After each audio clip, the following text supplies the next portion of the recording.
Hi, did you ever stop to wonder about why we go through a crisis? Let's talk about that.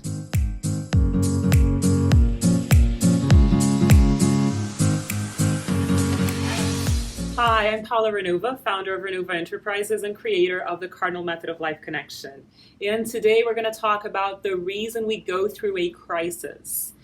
And the reason is a crisis is a purge of energy that doesn't serve us.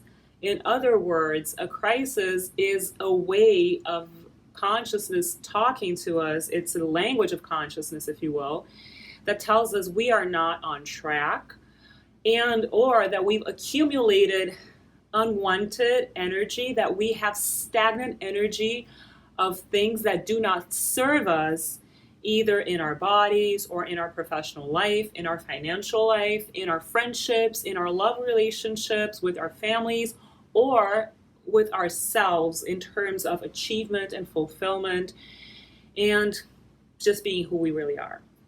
So, in a nutshell, the reason we go through a crisis is because, on some level, we are living an unauthentic life or situation.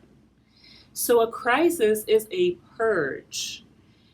If it is in the body, I really suggest you locate the area of the body that you are feeling pain or discomfort or a symptom, and look at the chakra system, the Hindu chakra system, to find out why you are going through that. Meaning, which kind of emotion that corresponds to the area of the chakra is the underlying energy behind your symptom, your pain, your discomfort. I'll give you an example.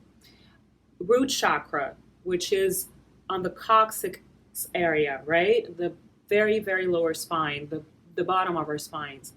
It corresponds to fear. So if you have anything going on in your urinary system or your lower back, but specifically the coccyx area or the hips, for instance, make sure you observe yourself and ask yourself in meditation, what am I afraid of?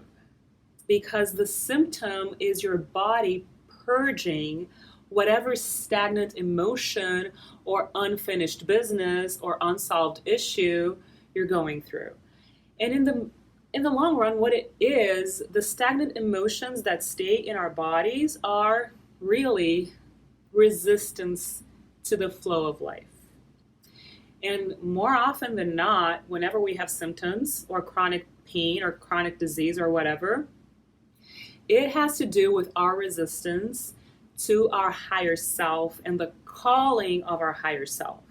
So in our inner world, who reacts to the calling of the higher self?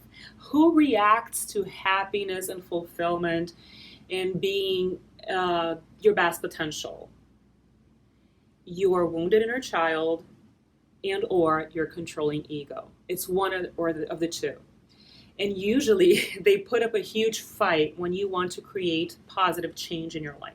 When you want to live from the perspective of the higher self, if the higher self is not driving your car, the car of your life, either the ego is driving or the inner child. And the most fascinating thing about it, which I see a lot when I see people here at Ranova, is that in some areas of life, the inner child, the wounded inner child is driving. The wounded inner child is in the driver's seat. And in some other area of life, the ego is in the driver's seat. So inner child behavior is when you are dependent on something, when you behave like a child in some area of life, right? And ego control is exactly what the word means. You are controlling something, and you're also creating separation, unhealthy isolation, competition, comparison to other people. So the wounded inner child wants to depend on others for nurturing. The wounded inner child is not self-sufficient or resourceful in an area of life, let's say financially or sometimes emotionally. And the ego on the other end of the spectrum is too independent, does not cooperate, sees everybody as a threat to its power. So when the inner child feels somebody's a threat to him or her, the inner child feels afraid, victim-like, and recoils. And when the ego sees someone as a threat, the ego becomes competitive. It's a power struggle. So there are different types of reaction in this consciousness of separation. And that consciousness of separation is the opposite of your higher self in the driver's seat. Because your higher self will always encourage you to be independent and resourceful, meaning you're an adult and not a child anymore. And it also encourages you to be cooperative and to create community and to be loving and to embrace others in a healthy way, not in a dependent way like the inner child. So these are just a few tips for you to grasp and to, allow to sink in and understand that when you go through a crisis, you are resisting your higher self's calling. And your body is used as a language of consciousness. Or a financial crisis means you're either making money out of something you don't really love and doesn't fulfill you, or you could be making more in another activity, or you resist your calling and you don't allow it to be your infinite source of abundance. When it comes to emotional life, friendships and relationships, you can be very, very savvy when it comes to this. Your intuition will tell you who is right for you, or what is the place and size of each person in your life. What is the role of the person? Maybe you have a love relationship, a romantic relationship with a person that is really, from a higher self perspective, meant to be a friend and not your lover. Right? Or the opposite may be true. Maybe you're friends with someone who you love romantically. So it really is about aligning your life with your truth, aligning your life with your higher self perspective. And I promise you, once you do this, you will not have crises to a very dramatic extent. I'm not saying you will stop having problems. However, higher levels of problems, better types of problems, challenging in the sense of expansion and not in the sense of contraction. Two different types of problems, the ones that bring you to a lower vibrational frequency and that contract your life, and the problems that are actually challenges that invite you for expansion and growth, and especially courage.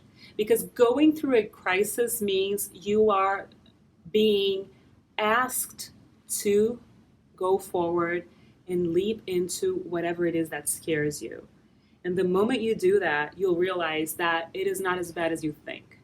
Facing a crisis and facing pain, going through it, is a lot better than we imagine. Avoiding it will not only perpetuate it, but also stagnate your soul and not allow your higher self to expand. All right, so this is what I wanted to share with you today. Thank you so much for being here. I so appreciate your presence in our journey. If you haven't yet signed up to our YouTube channel, make sure you do that. Leave your comments below this video and especially share it with people you love and you know that will benefit from all the content. Thank you so much again, and I will see you soon. Bye-bye.